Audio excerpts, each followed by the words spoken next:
Panucci est à la lutte avec Benarivo. Hernan Crespo. Encore Benarivo, un appel de balle de Ousmane Dabo.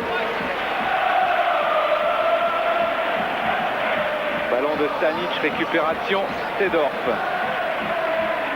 Sartor avec Diego Fouzer qui fait sa rentrée. Hernan Crespo qui peut frapper une frappe croisée. Et au deuxième poteau, Stanic est trop court pour reprendre ce ballon dans la cage d'Angelo Peruzzi.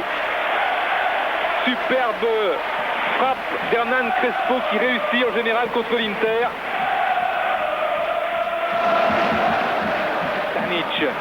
Cordoba avec un contre favorable. Hernan Crespo n'en croyait pas ses yeux. Hernan Crespo qui peut effacer, marqué, non. Oh, c'est au-dessus. Quelle occasion extraordinaire, vendangée par Hernan Crespo. Ah oui, il peut s'en mordre les doigts car il avait fait le plus difficile en effaçant toute la défense de l'Inter. On va le revoir. Hernan Crespo, dont le meilleur souvenir est un but à San Siro en octobre 96, malgré une défaite 3-1, toujours Milan, toujours l'Inter dans son histoire. Mais là c'est à côté après avoir effacé les défenseurs. Dommage pour lui. Deuxième période avec un changement dans l'équipe de l'Inter et l'entrée de Luigi Di Biagio à la place de Francesco Moriero. Une équipe de l'Inter qui a tout de suite le ballon avec Christian Vieri. Christian Vieri qui va pouvoir marquer encore une fois. C'est Gianluigi Buffon qui retarde l'échéance sur cette première action. Sur le but où les actions parmesanes tout à l'heure étaient les plus vives. Christian Vieri qui en accélération pure est passé face à ça. C'est un coup franc pour Alvaro Recoba. Alvaro Recoba El Chino qui a marqué 5 buts depuis le début de la saison, dont un coup franc, à moins que ce soit Clarence Seedorf qui le frappe, ou Luigi Di Biagio également excellent. Vous voyez que les clients ne manquent pas. Et ce sera Recoba, c'est un ballon qui est touché par Benarivo. Vieri qui pivote et qui marque. Et M. Colina qui valide le but sur ce coup franc de Recoba. Christian Vieri qui marque son 10e but de la saison et qui permet à l'Inter de mener à l'extérieur.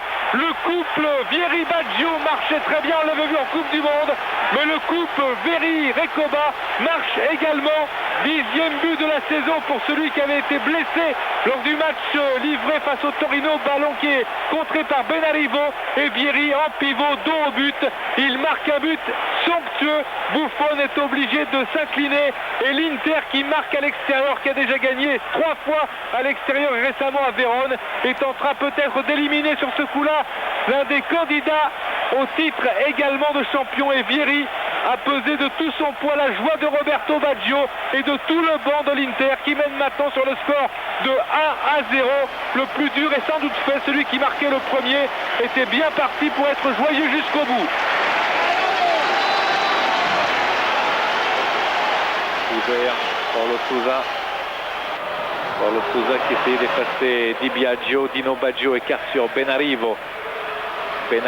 Centre de Benarivo prolongé, la tête et l'égalisation. Oh, c'est pas possible.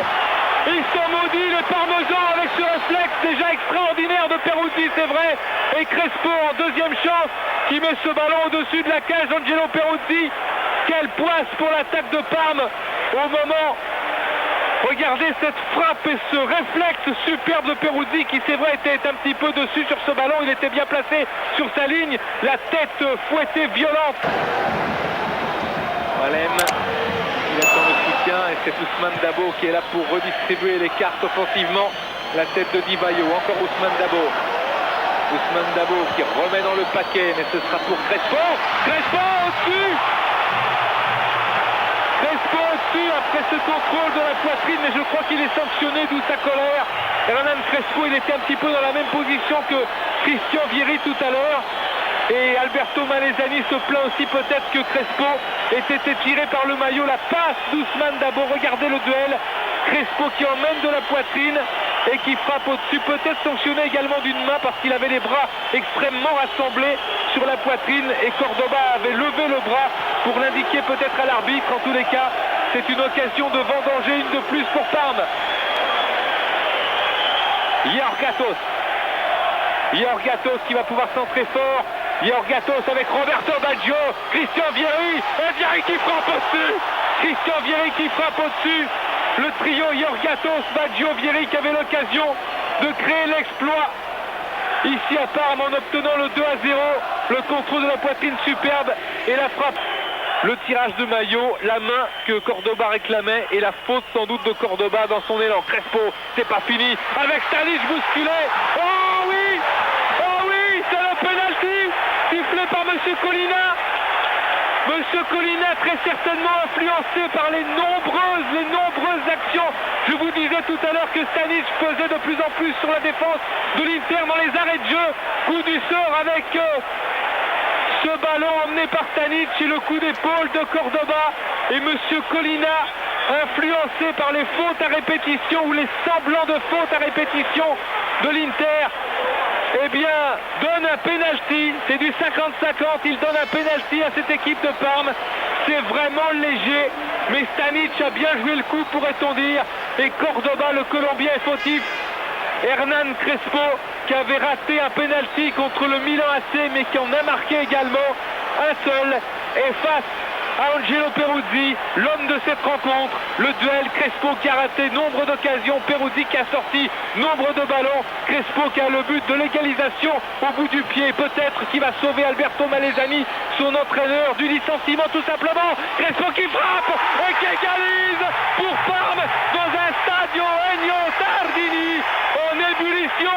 Hernan Crespo qui marque son 13e but de la saison et qui permet à Parme d'égaliser. Les efforts de Parme ont été récompensés. Et que dire pour cette équipe de l'Inter qui croyait tenir son succès. Regardez, les discussions vont bon train. Elles ne vont pas durer longtemps. Hernan Crespo qui frappe dans l'axe du but. Peruzzi qui s'est jeté. 13e but de la saison pour Hernan Crespo. Eh bien, il parlait de meilleurs souvenirs contre l'Inter, contre le Milan AC l'autre jour dans la presse.